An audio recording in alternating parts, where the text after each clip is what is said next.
Projetons-nous quand j'aurai 86 ans. L'Europe dans laquelle je vis a bien changé. Certaines régions connaissent quelques améliorations dans la production agricole, mais plusieurs sont très touchées par des inondations, des risques d'incendie, la disparition de la nature qu'on connaissait. Bon, on ne va pas faire toute la vidéo avec cet avatar fait avec l'intelligence artificielle, je pense que vous avez compris l'idée. Mais très sérieusement, à quoi pourrait ressembler l'Europe quand j'aurai 86 ans ? Salut, c'est Lucas. Je ne sais pas vous, mais moi j'ai déjà entendu plusieurs fois des remarques du style « De toute façon, quand la planète partira en vrille, moi j'irai vivre en Bretagne ». Alors ça m'a donné envie de creuser. On entend souvent parler de risques climatiques à venir, mais je me suis demandé lesquels allaient frapper l'Europe et où en particulier. Actually, some regions in Europe will be very challenging to live in. Est-ce que ça aurait les mêmes conséquences en France, en Suède, en Italie ou à d'autres endroits ? Pour regarder ce que ça donne, disons si j'arrive à 86 ans, on va se projeter à travers différentes cartes de l'Europe. Alors à quoi ressemblerait cette Europe de mes 86 ans ? Est-ce que des zones risquent d'être moins vivables que d'autres ? Je vous explique. Alors si jamais je vis jusqu'à 86 ans, ça nous emmène en 2081. Un enfant né aujourd'hui en 2024, en 2081, il aurait 57 ans. On va essayer d'explorer ça à travers des questions que tout le monde pourrait se poser et on va commencer par la chaleur. The number of people that is exposed to heat in Europe is projected to increase at 300 million per year by the end of the century. And so by 2080, that's a bit less, but still it's much more than compared to historical level, which is the recent past, which is about 10 million people per year. Mais est-ce que tous les endroits seront touchés de la même manière ? On va commencer par cette carte que je trouve assez impressionnante. 35 degrés, vous voyez ce que ça représente ? Eh bien cette carte, elle montre quand j'aurai 86 ans le nombre de jours en plus où la température maximale pourrait dépasser les 35 degrés. En France, en Allemagne, suivant les endroits, on pourrait avoir entre 12 et 28 jours en plus à plus de 35 degrés. En Italie, en Grèce, mais aussi en Hongrie ou dans le sud de la France, là où c'est rouge foncé, ce serait carrément plus de 36 jours par an, toujours en plus par rapport à aujourd'hui. Ça veut dire plus d'un mois avec des températures super chaudes en plus. Donc dans cette Europe où j'aurai 86 ans, ça qu'est-ce que ça peut changer en plus dans nos vies quotidiennes ? We're going to have an increase in heat wave or in days where heat might be really dangerous for health. And this is going to be in particularly true in Southern Europe, but we also see that Central Europe, but also in particular urban area, will be affected. That Northern Europe is less affected by heat extremes. The population in this area are also less used to the heat. En plus d'augmenter les températures maximales, donc surtout en été, qu'est-ce que ça peut changer sur la température au cours de l'année ? Cette deuxième carte, elle montre l'évolution de la température moyenne annuelle par rapport à aujourd'hui. On voit que globalement, partout en Europe, ça devrait augmenter. Cette augmentation, elle est un peu plus faible le long de certaines côtes. Mais pour plusieurs pays d'Europe du Sud, cette augmentation devrait dépasser les plus 3 degrés, voire les plus 4 degrés en moyenne sur l'année. At rising temperatures, there is an increasing risk of infectious diseases. Mosquitoes, they transfer diseases such as dengue and malaria, and these mosquitoes, they move northward and upward. It means that by 2080, so the transmission season will be 1 to 2 months longer, and the malaria season will be 6 months longer even. And this will especially impact regions in Southern Europe and Eastern Europe. Data shows that up to 250 million people, in addition, will be exposed to the risk of infectious diseases. Et si on regarde maintenant l'accès à l'eau, qu'est-ce que ça donnerait ? Déjà, je me suis demandé si les précipitations, comme la pluie ou la neige, pouvaient changer. Voici ce que ça donne sur une carte. Les zones avec du vert devraient connaître une hausse moyenne de l'eau apportée par les précipitations. A l'inverse, pour les autres en marron, ce devrait être une réduction des précipitations moyennes. Dans cette Europe de mes 86 ans, qu'en est-il des sécheresses et des conséquences pour l'agriculture ? Cette carte montre que la plupart des grandes régions agricoles, en jaune ici, devraient connaître entre 0 et 15 jours de sécheresse en plus chaque année. Et que certaines, ici en Bulgarie, en Grèce, en Italie, pourraient même connaître entre 15 et 30 jours de sécheresse en plus.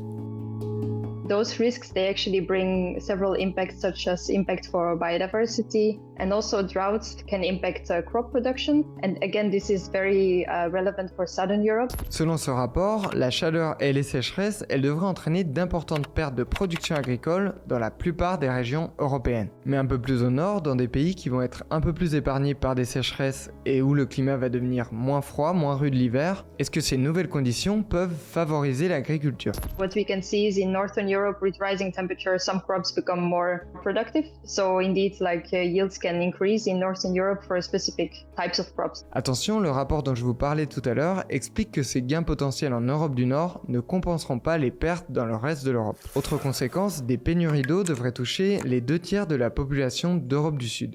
A lot of modeling or study about drought and the yield losses more in agriculture, they assume that we can alleviate this risk through irrigation or using water. But another of our key risks, in fact, is the risk of water scarcity in Europe. So you can see that we will have a situation in which to alleviate one risk through adaptation, water might be the answer, but at the same time we have a situation in which water needs to be preserved. In Southern Europe, there were also mountainous areas, like in Switzerland or Austria or like the Alps in general, they will suffer from hydropower generation because of low water tides. Some ski resorts will have to close in the future, especially this is the case for ski areas that lie in low elevation ski resorts, and also in Central and Southern Europe again. And it's a risk because many people in the areas, they depend on ski tourism.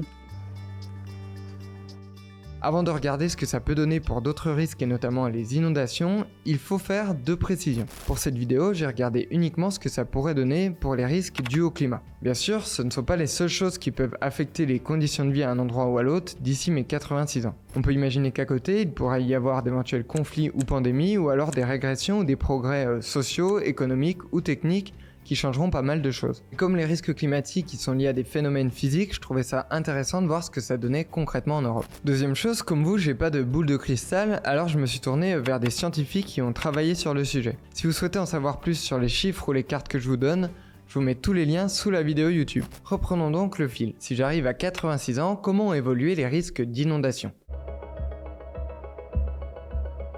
Ces derniers mois et années, d'importantes inondations ont touché plusieurs zones en France.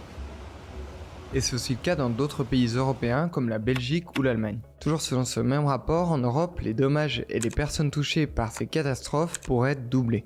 Alors qu'est-ce que ça pourrait donner suivant les pays ? Un des indicateurs qui peut aider à détecter le risque d'inondation, c'est le risque de jours de précipitations intenses. En effet, suivant les sols, de fortes pluies peuvent être trop intenses pour s'infiltrer et donc s'accumuler en surface. Ces fortes pluies peuvent aussi faire déborder des rivières.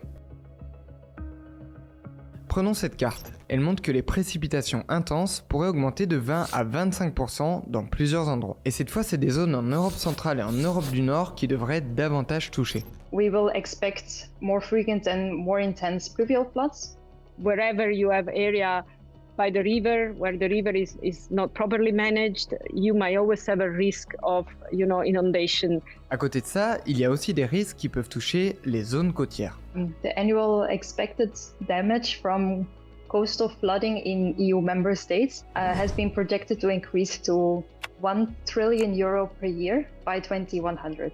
And this is compared to 1 billion now. Apart Scandinavia, where we have this uplifting of the ground, of the land, this is not strongly concerned, but we have coastal area like in the Netherlands or low-lying area that's definitely an increasing risk because we might have compound effect of storm surge, sea level rise, and also coastal area in the UK, in France. So we have also, for example, Venice is one of the hot spots. There are the EU outermost regions, which are islands located in the different seas that are related to Europe.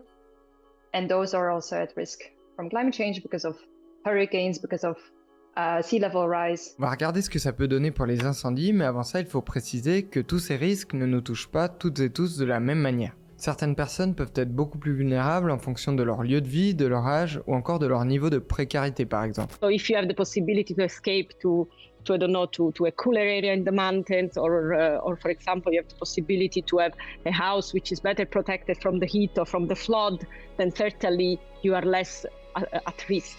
We see, for example, disparity in terms of the people most affected are usually the most vulnerable one, also living in the, let's say, in the neighborhood which are less affluent or more like that they have less possibility to protect themselves. Quand on parle du réchauffement climatique, on a aussi souvent en tête des images d'incendies. Alors ça, qu'est-ce que ça pourrait donner si j'atteins 86 ans ?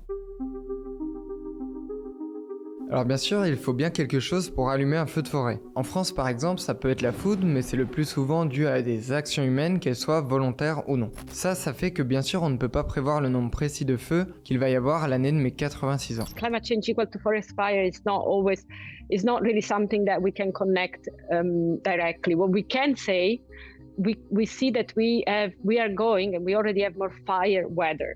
This means that this wind condition, dryness condition, heat condition that are leading to the possibility of having fire. Alors sur les évolutions de ces conditions propices au feu, les pays du Sud pourraient être plus touchés, mais pas seulement. Cela pourrait aussi toucher des pays d'Europe centrale et de l'Ouest, ou des pays du nord de l'Europe. Sur cette carte, je vois que ça peut toucher notamment la Franche-Comté, où j'ai grandi. C'est une région avec beaucoup de forêts magnifiques et je me souviens pas avoir connu des feux quand j'étais petit. Et sur ces points-là, plusieurs pays d'Europe centrale ou d'Europe du Nord sont moins habitués et donc pourraient avoir des conséquences plus importantes. It has a risk to population, but also to our built environments. And they can have an impact on our air pollution, and that can then trickle down to our human health. Il y a autre chose qui m'a étonné dans un des rapports que j'ai lus, c'est que l'étendue et la durée des saisons de feu extrêmes augmentent aussi dans l'Arctique européen. Et ça, c'est dû notamment à l'augmentation des conditions météorologiques propices aux incendies, à l'augmentation de l'activité des éclairs, ou encore à l'augmentation de la sécheresse de la végétation. Mais dans cette Europe de mes 86 ans, j'ai découvert que les humains ne sont pas les seuls à être impactés. Je trouvais intéressant d'aborder la question des plantes et des animaux parce que je suis tombé sur cette carte qui m'a marqué. Vu le réchauffement qu'on risque d'atteindre à mes 86 ans ou un peu après, de larges zones pourraient ne plus être adaptées pour les plantes qui y vivent actuellement. Les zones en jaune deviendraient inadaptées pour 40 à 60% des plantes qui y vivent, et les zones en rouge pour 60 à 80%. Cela touche aussi énormément les animaux mammifères. Beaucoup d'endroits deviendraient inhabitables pour les espèces qui y vivent. Mais le pire frapperait les insectes que l'on trouve en Europe. Là, c'est au moins 60%, voire plus de 80% dans les zones violettes qui trouveraient des conditions inadaptées là où ils vivent. Ça veut dire que dans plusieurs régions d'Europe, je risque de ne plus vraiment reconnaître la nature autour de moi. En résumé, en Europe, où trouverait-on les moins pires conditions de vie et est-ce que cette situation est vraiment inévitable ? Alors, y aurait-il au final des endroits qui seraient plus préservés ? Only in Northern Europe, there will be some countries or some regions that are more spared, but still they will experience impacts of climate change. We say, there is maybe possibility for growing winter wheat more in area where it was not possible for agriculture. But on the balance, there isn't really an area which will profit in Europe from climate change. So we have big changes in the Arctic. So even in the north of Europe, you will see these dramatic changes in the permafrost. So here in Switzerland, we have water towers of Europe where the glaciers are melting. So, best of my knowledge, I can't really think about a place in Europe where it will be better off because of climate change. Les risques dont on a parlé pourraient devenir plus imprévisibles s'ils se cumulent entre eux. Selon les rapports que j'ai lus, on peut faire deux choses pour réduire ces risques. Déjà, on peut mettre en place certaines mesures pour tenter de s'adapter à certains de ces risques. Les scientifiques du GIEC mettent par exemple en avant la planification des villes pour gérer les risques liés à la chaleur, le développement des zones naturelles protégées, l'agroécologie ou encore la réutilisation de l'eau. Mais ces scientifiques préviennent que les mesures d'adaptation existantes et prévues ne suffisent pas à éviter tous les risques. Ensuite, ce qu'on n'a pas encore dit, c'est que les cartes et les chiffres cités dans cet épisode, ils correspondent à une situation où on aurait continué d'émettre de grandes quantités de gaz à effet de serre à travers nos activités humaines. Si on réussit à réduire bien davantage nos émissions de gaz à effet de serre en mettant en place de nombreuses actions rapidement dans tous les secteurs, le résultat pourrait être bien différent. Et voici justement ce que pourraient donner ces différences pour la température, pour les précipitations moyennes, pour les sécheresses, pour les précipitations intenses, pour les conditions propices aux incendies ou pour les impacts sur les plantes, les insectes et les mammifères. Pour comparer plus précisément, n'hésitez pas à mettre pause. Depending on the choice we make now, you might have a very low emission future in which, yes, you will see still more of this, for example, heat waves, you are committed to certain extreme, but certainly less than if you move toward an intermediate or very high-end emission scenario. You alone cannot determine how our future emissions will look like. And so we have to work together with also the other countries in the world. But one good thing in EU is that we have a target to become climate neutral by 2050. And if we reach this target by 2050, then we can go to low global emissions trajectory. We are not in the pathway that we were probably 10 years ago in terms of, we see some tendency of emission to slow down, but they're still increasing. The problem is really the speed. The urgency is not there, we are too slow and everywhere. Ce que je retiens de ce que j'ai lu, c'est que d'ici à mes 86 ans, la question c'est pas vraiment où je peux aller vivre en Europe. C'est plutôt quelles sont les actions à mettre en œuvre pour s'adapter et pour réduire nos émissions afin d'éviter un grand nombre de déplacements non voulus. The choices we make today will really affect how the climate is going to be and how it's going to affect your life. It could become a situation where, in a reversible way, maybe there might be a need to relocate. But at the moment, we have the possibility to stop this, to make sure that we have a more livable future, sustainable future, all this nice future. It could be there. We're just not taking that option at the moment. So that's probably the bottom line.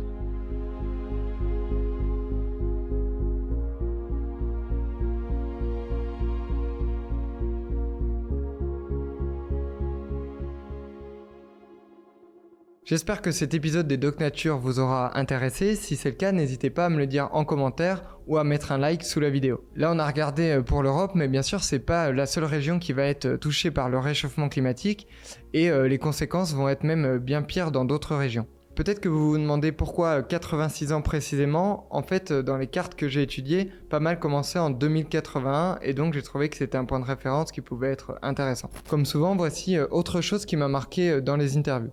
We see that in the Northern Hemisphere, particularly in Europe, the warming is almost double than already now than what is the average. This is due to various phenomena, due to the land, the Arctic melting faster. Un grand merci à toutes les personnes de Brut qui m'aident sur ces vidéos. Vous pouvez bien sûr vous abonner à la chaîne YouTube pour retrouver d'autres vidéos. Et nous, on se retrouve dimanche prochain pour un nouvel épisode.